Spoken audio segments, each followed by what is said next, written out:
देखु गतकाली जो भाव में आम एम्स वरिष्ठ अधिकारी एवं समस्त डाक्तर मानक नहीं एक टीम गठन करूँ सहित आज आलोचना करूँ माननीय स्वास्थ्य मंत्री भी उपस्थित रही एवं स्वास्थ्य अवस्था क्यों भाव में त्वरित सुधार आसीपर से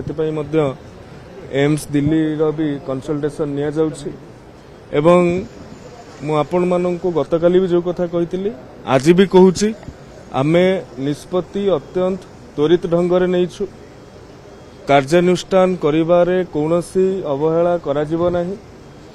2 जन को सस्पेंड करा जाइछि, जन को कोर्ट फॉरवर्ड करा जाइछि एवं काली जो टीम कंसिस्ट करा जाइथिला डायरेक्टर चेयर रे डायरेक्टर अध्यक्षता रे तांको सहित जने महिला सीनियर एकेडमिशियन अच्छंती एवं जने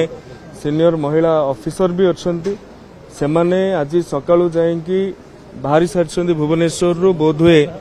पहुंची सारी बालेश्वर रे सेठी सरजमीन तदंत करिवे एवं जहा तांकर रिपोर्ट आसीबो